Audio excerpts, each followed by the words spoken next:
America के राष्ट्रपति Barack Obama ने इराक में ISIS चरमपंथियों के खिलाफ लक्षित ठिकानों पर हवाई हमले की दी इजाजत। ISIS के लड़ाके कुर्दिश प्रांत की राजधानी इरबिल शहर की ओर कदम बढ़ाते हैं तो ये कार्रवाई की जाएगी। संयुक्त राष्ट्र सुरक्षा परिषद ने इराक की ताज़ा स्थिति पर की आपात बैठक। इराक में ISIS आतंकवादियों के द्वारा किए गए ताज़ा हमलों की निंदा। इन हमलों के बाद अल्पसंख्यक ईसाई और आजादी अल्पसंख्यक समुदाय के हजारों लोगों को अपना घर छोड़ना पड़ा है। भाजपा के पूर्व नेता जसवंत सिंह दिल्ली के सेना अस्पताल में भर्ती। कल रात अपने आवास पर फिसल जाने के कारण उनके सिर पर आई चोट। फिलहाल वह ICU में, उनकी स्थिति गंभीर। केंद्र ने खड़ी खरीफ फसलों को बचाने के लिए 50% से भी कम वर्षा वाले राज्यों में सिंचाई के लिए डीजल सब्सिडी देने की घोषणा की। कृषि मंत्री राधा मोहन सिंह ने किसानों की आंशिक भरपाई के लिए दोबारा बुआई के लिए बीज खरीदने में सब्सिडी की सीमा भी बढ़ाई। उड़ीसा में महानदी का जलस्तर खतरे के निशान से हुआ ऊपर, जबकि अन्य नदियों में जलस्तर हुआ कम। वर्षा और बाढ़ से मरने वालों की संख्या 35 तक पहुंची। 17,80,000 लोग हुए प्रभावित। अमेरिका के रक्षा मंत्री चक हेगल ने विदेश मंत्री सुषमा स्वराज से की मुलाकात। द्विपक्षीय मुद्दों पर हुई चर्चा।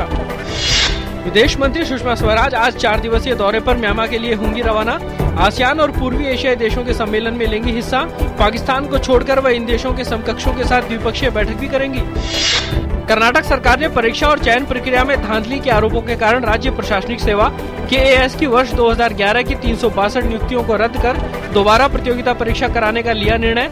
राज्य CID द्वारा बड़े पैमाने पर धांधली का खुलासा करने के बाद इन नियुक्तियों को रद्द करने का फैसला किया गया।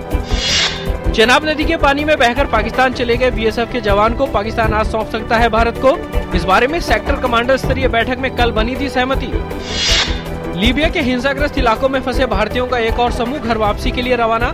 105 नर्सों और कर्मचारियों सहित 217 भारतीय नागरिक सड़क मार्ग से लीबिया की सीमा पार करने के बाद ट्यूनीशिया पहुंचे। एयर इंडिया के विशेष विमान से लाए जाएंगे भारत।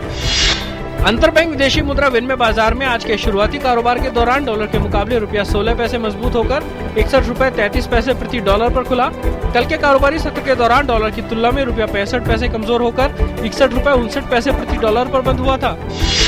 वैश्विक बाजार में कमजोर रुख के बीच कारोबारियों एवं फुटकर निवेशकों की ओर से चुनिंदा शेयरों की बिकवाली बढ़ाई जाने से बम्बई शेयर बाजार का सेंसेक्स आज के शुरुआती कारोबार में 54 अंक कमजोर होकर 25,611 पर खुला। निफ्टी भी 13 अंक कमजोर होकर 7,659 पर खुला। मैनचेस्टर में खेले जा रहे चौथे टेस्ट मैच के पहले दिन भारतीय शीर्ष क्रम हुआ धाराशायी। पूरी टीम 152 रन पर सिमटी। 6 बल्लेबाज 0 पर लौटे पवेलियन। दिन का खेल खत्म होने तक इंग्लैंड ने बनाए 3 विकेट पर 113 रन। अंग्रेजी शासन को उखाड़ फेंकने के लिए आज ही के दिन महात्मा गांधी के नेतृत्व में 8 अगस्त 1942 को अखिल भारतीय कांग्रेस की मुंबई के ऐतिहासिक ग्वालियर टैंक मैदान में हुई बैठक में स्वीकार किया गया था ऐतिहासिक भारत छोड़ो प्रस्ताव। 9 अगस्त 1942 से भारत छोड़ो आंदोलन की हुई थी शुरुआत। एक समय दूरदर्शन के जाने माने समाचार वाचक रहे JV रमन का निधन। रमन लगातार 30 सालों तक दूरदर्शन से जुड़े रहे। JV रमन अपने खबरों के प्रस्तुतिकरण को लेकर थे काफी लोकप्रिय।